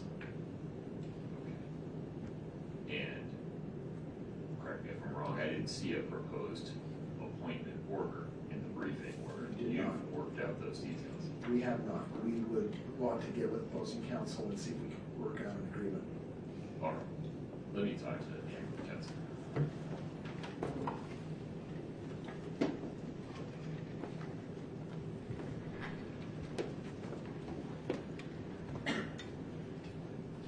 Thank you, Your Honor. It sounds like you may have some specific questions that you'd like me to address right at the outset on this. The difficulty here, to say the quiet part out loud, is the legislature drafted a statute with policy in mind. So I can't take the position that this is never enforceable. It says may, so it's not required, but I think it would be an abuse of the court's discretion under the word may to take the position that I don't have to do this, so I'm not going to. I have to make some findings about why it's inappropriate in this case. And contend with the either explicit or implicit policy decision made by the legislative branch that this is the type of thing that should occur in a case involving a potential disqualifying homicide, which this is. How do you recommend the court navigate those waters? I think it's a fair question, and frankly, some of the questions that the court has, asked today, or some of the questions that we've been asking ourselves, is just the practical implications, or how you practically actually create a situation where this makes sense. I think is extraordinarily difficult. And just to add to what's already been discussed, I mean, if we're talking about a receiver over all the assets, I think that would necessarily also include, or typically does within a receivership, causes of action that are held or pursued, which would mean beyond qualification. Right, so I guess if that's a way to carve that out, and then to the extent that there's a recovery in those cases, does that also automatically become part of the receivership estate? I mean, all this to say, I think that this will expand the scope of litigation substantially. I think that you will be, the court will be substantially more involved in this than perhaps what it would like it to be, or what is necessary, or really what is prudent for judicial efficiency purposes. Right, but come back down to the specifics. Yeah. My biggest concern is inadvertently prejudicing Ms. Richins' financial ability to fund her defense. That implicates constitutional concerns that seem paramount. Is there a way to sufficiently fund her defense, but otherwise prevent dissipation, maintain the status quo, protect assets? We don't believe so, Your Honor. But why? I guess perhaps there could be a way to craft that, but again, we're talking about substantial amounts of time, energy, and expense to actually figure out what that's going to look like.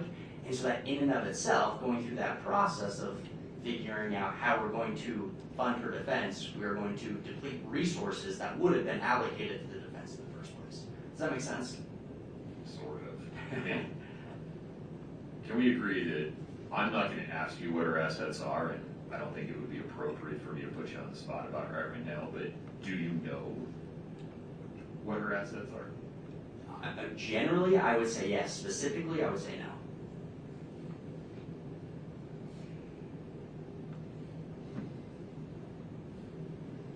I have no idea how the legislature expected a judge to make this decision without asking all kinds of questions that I really don't want to ask.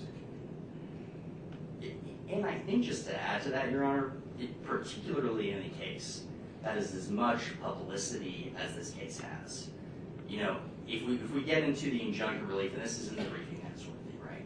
Whether that requires some sort of a finding of substantial likelihood. Yeah, pause there for a second. Yeah. isn't the easy button on that just to say, as a matter of law, this court rules that the substantial evidence determination is sufficient to satisfy Rule 65A(E)(1), and just stop talking about it? I mean, certainly the court could do that. I think those are two different standards, and I think we would take the position that for a preliminary injunction, that may well be a higher standard. You know, we obviously haven't come into that a great deal in the briefing, but, you know, from our perspective, we think it is a higher standard, and, you know, obviously the substantial evidence, you know, at the pretrial hearing, probable cause still hasn't been shown, and I'm not trying to equate probable cause with what substantial likelihood of success in the marriage looks like. But Or perhaps there's evidence. yeah, or substantial evidence. So it is convoluted, and it does make it a little bit, you know, tricky, particularly taking into those considerations as well. Would you acknowledge, though, that in general terms, this kind of case is the kind of case that is targeted by this statutory provision? That is, a situation in which, if a defendant is found guilty beyond a reasonable doubt, or in a civil matter by preponderance of the evidence for a disqualifying homicide, loses any interest in all of those assets? Yes.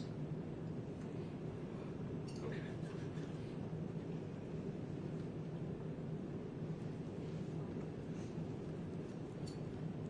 Talk to me about a receiver. I'm not sure that's better. You're not sure that a receiver is better? Right. And I agree. I think based on the discussion that you have with Mr. Tracy, the practicalities of that is going to be very, very difficult to iron out, and what that looks like. Some of the additional practicalities that I've suggested here, and I think as well too. I mean, they've moved under Rule 66, but there's the Utah Commercial Real Estate Receivership Act, which comes into play when we have real property at issue in a receivership, and so that has obviously not been addressed, and I think would be implicated under these circumstances, so would need to be consulted and addressed as well. So, to the again, practically speaking, a receiver makes little sense. I think it makes the process significantly more cumbersome than what it already is, and so don't think that appointment of a receiver would make much sense at all under these circumstances. Has the estate served Ms. Richins with any written discovery asking her to identify her assets? In the context of the probate case? Correct. I do not believe so. In the context of any other case? I don't think so. Okay. And I could be wrong. There's several cases, obviously, and lots of written discovery, but I do not believe so.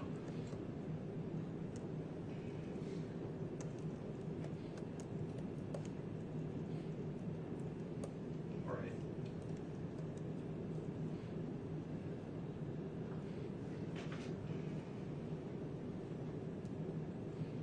Okay, let me ask Mr. Tracy some more questions. Thank you, Your Honor. Mr. Tracy, what's the irreparable harm here? There are other tools available to the estate to identify assets in the flow of money, to trace the flow of money, to provide notice to potential bona fide purchasers or other transferees, and to claw back assets. Money in many ways is fungible. Why is there irreparable harm here if I don't put any injunction in place, but allow you to start figuring out through the discovery process the answers to the questions you don't currently know the answer to? Well, first of all, Your Honor, typically in civil litigation, we're not allowed to inquire as to a defendant's assets without a judgment. In this case, because This is a little different. I know it is, but I guarantee in some of the, like for example, the civil fraud case, they're not going to answer questions about what her current assets are. In fact, they moved to stay the case, which you'll hear here in a minute from my partner, Mr. Kouri. Right. Let's talk for a second about, and by the way, in the estate case, we did demand an inventory. As part of the inventory, we asked for disclosure, but we haven't got a disclosure. But it's something we can follow up with motions in the estate case. But I do want to be clear, and I think you asked a question about Rule 65. As we put in our briefing, it's not clear that Rule 65 applies to paragraph 8A, 75-803, sub 8, paragraph A. It certainly does on paragraph B. But that only applies if you're seeking an injunction without notice or an opportunity to be heard. We don't concede that Rule 65 applies, and in fact, in preparing for this hearing, I'm more convinced that it doesn't, and we could submit briefing on that. I think the legislative history will show that Rule 65 was inserted only if you want a injunction without notice or an opportunity of a hearing. Under subsection 8A, no mention of Rule 65 is made. I don't think that we're subject to the substantial likelihood of prevailing on the merits. But we addressed it in our motion in this way. Even if we were subject to it, we meet the requirement. And to that, I would, in addition to your rulings in the criminal case, we had 45 facts set forth, cited by evidence, and they didn't dispute it. They relied on her Fifth Amendment right, which she has the right to do, but in a civil matter, it comes along with an adverse inference. Sometimes the law, that's a little more complicated than you let Well, on. she didn't rebut any of the facts. I don't think we really have a problem meeting the standard under Rule 65, but I don't think it applies technically. This is why I'm asking you about irreparable harm. Why is injunctive relief necessary here? What about the status quo can't be either compensated in the future in money damages, preserved through other means, better characterized? I mean, just because I don't grant the motion today doesn't mean I can't grant the relief. Well, first of all, I don't concede that you can't get an injunction only when your damages can be compensated through money damages. Because there are circumstances where you just will practically, you'll never recover the money. And I will mention, what if there's nothing in 75-803 that carves out an exception for attorney's fees, by the way. And in every case where you have a disqualifying homicide, you're probably gonna have a murder trial. I mean, more likely than not. So I don't know that the legislature was concerned about how do we carve out defense costs. When we prepared our motion, The Constitution might be concerned. I said the Constitution might be concerned. which is why in our motion, we specifically stated we're not seeking to prohibit her from having reasonable defense costs. I just make a note for the record, there's nothing in the statute that carves that out. Again, you have a variety of things in the quiver here that you can use to address this. Just imposing a constructive trust seems contemplated. Why and not? I can't see why not to do it. Why not freeze? Enter an order freezing her assets in their current state of title, meaning can't hypothecate any of the assets out of current states of title. If they're titled in the name of Kouri and Richins, they stay that way until further order of the court. If they're titled in the name of K. Richins Realty. think I can reach that entity since it's a single member LLC. We think so. She'd be the human being that would be acting on his behalf. So if they're titled in the name of K, or they stay that way. If there are funds in a bank account, they stay in the bank account. And then press pause. And let you all get me better information about why you think this will or won't work. You're asking me to shoot in the dark here. Because we are in the dark. I know, but if you'd serve some discovery, we'd all be better off. And now, there may be reasons that hasn't happened yet, but I'm just saying there are tools available. What do we do about the fact that her properties, or properties titled in the name of KRR, have notices of default? Well, it's gonna take an analysis of whether there's enough equity in there to bother trying to rescue them. But I think Presumably, Ms. Richins has an equal financial incentive to do that, right? depending on the amount of equity in them. Sure. If it's only $20,000 of equity, maybe, maybe not. with regard to your suggestion, Your Honor, we would welcome and certainly we would welcome and take from the court a freeze of recurrent assets. I think in addition to that, I would ask the court under 75-2803 order that the constructive trust on any property or assets of Kouri Richins was effective from the time of Eric Richins' death. What that means exactly, I don't know. But I'm just telling you, I mean, it should be a constructive trust. What that means as far as the consequences of that, I don't know until we know what she did with the assets. I'm not opposed to that concept in terms of at least casting an net that goes back in time. How would I structure that constructive trust to have an exception for assets that have been used or would reasonably be used to defend herself? Here's what I think one way this might work. The court's order could say freezing all of the assets as you just mentioned as of today and going forward. Now, in addition, the court, pursuant to this section, orders that a constructive trust, or that all property or assets of Kouri Richins is subject to a constructive trust in favor of Eric Richins' estate from the time of Eric Richins' death, period.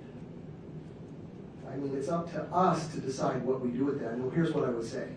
If then, after we find out more about what she's done with her assets, if she made what we think is an unreasonably large transfer, far beyond maybe what was needed for reasonable defense costs, then we would argue that that was a breach of our fiduciary duty. They would argue it's not, and they would tell us why it's not. I don't know how that would turn out. But I think under the statute, it's fair to say, I mean, if, in fact, she's guilty, we don't know if she'll be found guilty or not. But if someone's found guilty of a murder, it's certainly not unreasonable that any of their assets from the time of the death of the victim forward were held in constructive trust for his or her estate. That seems pretty reasonable. And so the parties would have their respective arguments about whether expenditures since Eric's death to now were within or outside a proper exercise of Ms. Richins' fiduciary duty. Yes. All right. That's what I think. Okay. Thank you. Let me ask Mr. Gates some more questions. So Mr. Nate, let's focus on those two things. Yeah. In order, freezing the assets as they stand today, no hypothecation of any benefit transfers with for or without value, and establishment of constructive trust with the parties reserving their arguments about whether any distributions, use, transfers of assets to date were equitable, appropriate, within a fiduciary duty outside of it. You wouldn't be waiving any arguments in the future to say, Judge, this is too restrictive, you gotta loosen it up so that she can defend herself. You would maintain the status quo. It would honor at least some of the intent of the statute. It would protect the estate of Eric Richins. About as specific as I can be, given what I know right now. What's your response to that? I think first and foremost, obviously, our position is that no relief should be granted and that the court has, discretion under the statute and should deny the motion. To the extent the court is inclined to do anything with respect to this motion, I think the relief that you just laid out is probably, would probably work and would probably be fine. At least for now. For now. For present purposes, yes. Okay. All right. I appreciate that. Anything else on this? No, Your Honor. Mr. Tracy, you're entitled to the last word. Is there anything else? Just, Your Honor, I think that in an order that you might issue, we should make clear that we're allowed to proceed with discovery on her assets, but Again, I know you've got a motion to stay that you're going to hear, Right. and that can be part of the decision on that as well, I suppose. We'll get there. Thank you. Okay. All right.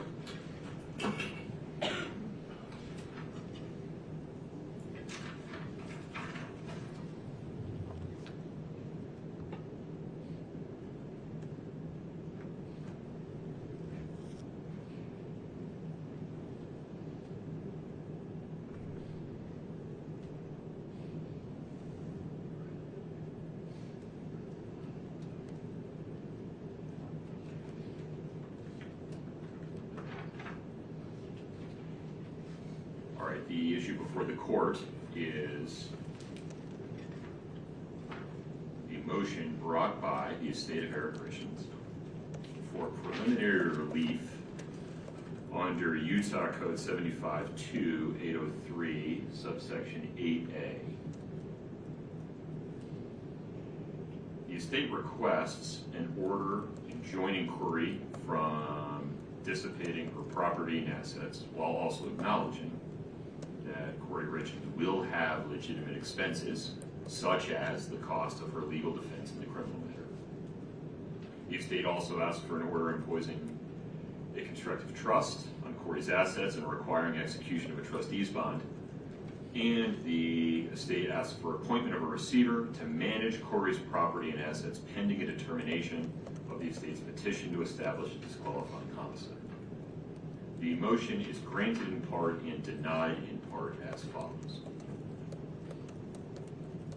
First, to the extent that the four factors under Rule 65A E must be met before the court may impose injunctive relief under 75-803 subsection 8A. The court finds they are met in this case for the following reasons. With respect to factor E1, the court finds that factor is satisfied as a matter of law by the court's determination that there is substantial evidence supporting the aggravated murder charge in this case.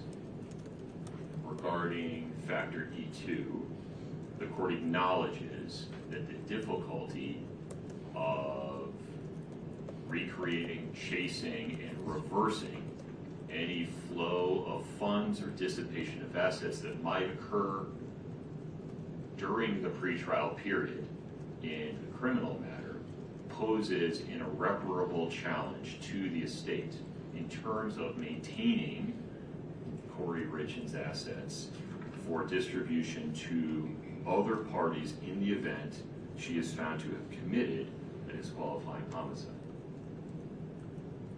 Court determines under factor E3 that the threatened injury to the estate outweighs the damage to Kouri Richins that a carefully tailored injunction would pose.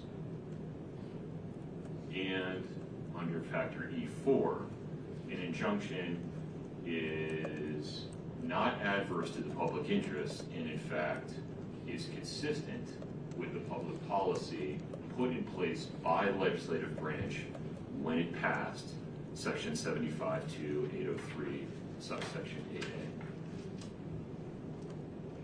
Having determined that some form of injunctive relief is appropriate, the court is nonetheless concerned that an overbroad injunction will be constitutionally infirm because it will unduly burden Ms. Richins' ability to fund her criminal defense.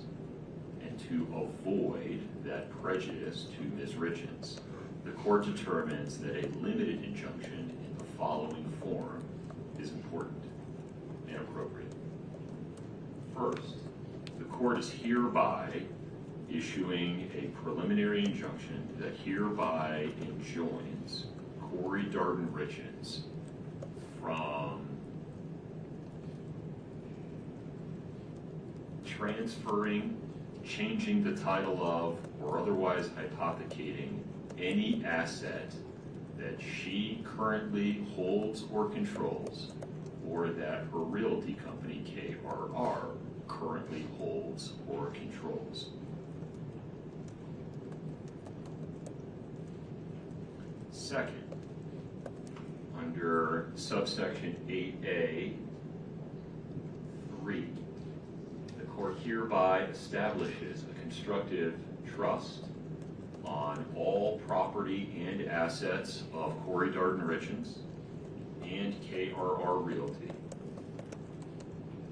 The constructive trust is effective from the date of Eric Richins' death.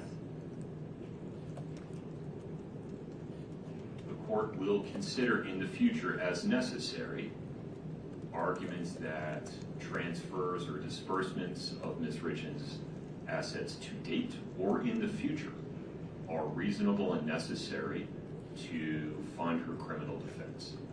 The court recognizes that exceptions to its order enjoining any transfers or changes in her current asset titling or holding may be necessary for that purpose, and exceptions to the constructive trust may be necessary for that purpose as well.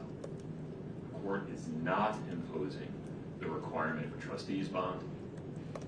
It is not appointing a receiver at this time. The court denies those requests without prejudice. Mr. Tracy, I need you to take what I said and make it look good on paper. I need you to run it by Mr. Nate for his objection or approval. We will do that. Okay. Mr. Nate, any questions? No, Your Honor. Mr. Tracy, any questions? No, Your Honor. All right. That brings us to related motions to stay, the probate case and the wrongful death case pending the outcome of the criminal case. That briefing has taken some twists and turns.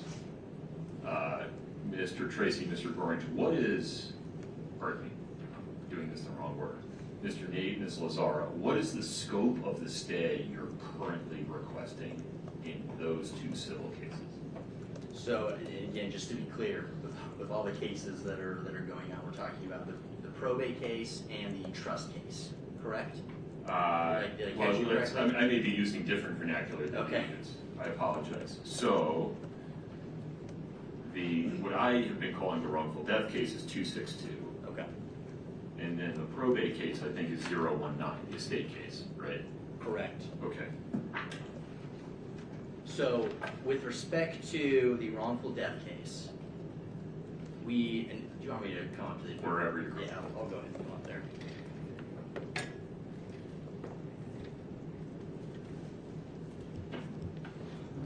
So, with respect to the wrongful death case, there are some preliminary discussions with what a stay might look like. The plaintiffs in that case, or the plaintiff in that case, the estate, has agreed that some form of a stay is, that they don't object to it. But we haven't really been able to reach an agreement on that. And from our perspective, we think the overlap with the wrongful death case and the criminal case are so substantial that we maintain a position that a complete stay on that case is necessary and what we're asking for. So pause there for a Yes. second. Okay. I don't know if this is accurate, but I think it is. Imagine, though, for the purposes of the hypothetical, that the wrongful death case ending 262 includes some will transfer causes of action. Why shouldn't they be able to go out and try and claw back some assets, get them back into Kouri's estate? They would need, maybe they wouldn't need testimony or admissions from Kouri to do it, but if they asked for it, you would have your right to object based upon Fifth Amendment grounds or others. Well, why would I state that? So, I think, to make sure I'm understanding the question right, is the idea here that perhaps you stay some claims and allow some claims to move forward, correct? Right. There's a lot of claims. I mean, this gets messy Right. fast. Correct. And I think just from an overall or an overarching purpose, as we've stated in our pleadings, piecemeal litigation associated with pursuing some claims, not pursuing other claims, I think undermines judicial efficiency. I think it's unclear at this point. Do I think that there's some potential that voidable transfer claims could be implicated somehow in the criminal trial. I think it's possible. I don't have specifics on that right now, but you add that to the already very substantial allegations that are overlapping between the two cases, and I mean, we think that that certainly would lend itself to staying the case in its entirety. And again, to allow the whole case to move forward at once or to stay the whole case in its entirety. And I think that, you know, supports judicial efficiency. It also avoids unnecessary duplication of work, you know, as set forth in some of the cases that we cited in our briefings. What about the 019 case, the in re estate of Eric Richins? Why would we say that? So, and again, just the verbiage that we've used on that is either the estate case or the probate case to make sure we're talking about the same one. Yeah. So, we filed a motion to stay in that case. You'll note from our briefing though on the, I think it's in the reply in the 262 case, I don't think, and you know, we take the position in the papers, I'm not sure that Kouri has the ability to stay collectively the administration of the estate, right? I mean, and that's why we point that out. And so our motion to stay in the context of that case was narrowly tailored to, one, you know, prevent your, you know, staying, you know, any action with respect to the petition to determine disqualifying homicide, which for obvious reasons, right? And then any other aspects of that case that would, you know, require the active performance of Kouri to, or anything that would require active performance in some aspect of the administration. So I don't think that case should be stated in its entirety. We haven't taken that position. And you know, hopefully we've made that clear through our briefing, that it should be narrowly tailored to, you know, the aspects of the estate administration that implicate Kouri, including the petition for disqualifying homicide. Do you acknowledge that proportional discovery in the estate case might include identification of Kouri's assets, where they are, where they went? Particularly in light of the court's ruling today, yes. Okay. All right, that's helpful. I appreciate that. Thank you. Perfect. And then I guess I will just add as well, we have the original case that was filed that ends in, I think, 7-6. That, I mean, that one. There's no briefing in front of me on that case right now, is there? So there's still a motion to stay that's pending in that one as well. I apologize. Okay. So I'm happy to discuss today. If you would prefer to defer, that's, you know, fine.